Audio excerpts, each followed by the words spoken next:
ప్రభుత్వం ఆలోచన ఒకటే, పేదరికం వల్ల పిల్లలు చదువుకి దూరం అవ్వకూడదు. ప్రైవేట్ పాఠశాలల్లో, జూనియర్ కళాశాలలో ఎట్లయితే విద్య అందిస్తున్నారో దానికి ధీటుగా అందించాలని గౌరవ ముఖ్యమంత్రి గారు నన్ను హెచ్ఆర్డీ మినిస్టర్ చేసినప్పుడు చెప్తాం జరిగింది. సెక్రటేరియట్ లో కూర్చుని మేము అనేక నిర్ణయాలు తీసుకుంటాం, కానీ ఆ నిర్ణయాలు అమలు చేసేటప్పుడు మేము అందరం ఫీల్డ్కి వెళ్తాం. దాంట్లో ఒక నిర్ణయం గవర్నమెంట్ జూనియర్ కళాశాలలో మధ్యాహ్న భోజనం పథకం.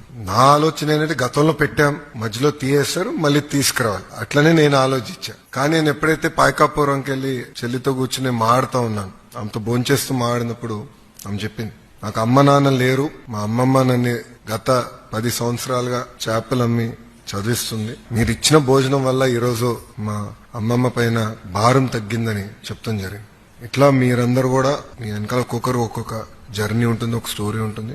కానీ ఈ రోజు మీరందరూ ఒక achievers.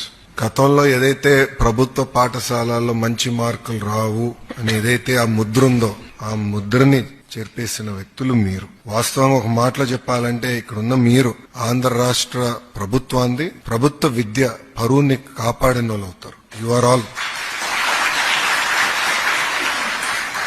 You are all our brand ambassadors today.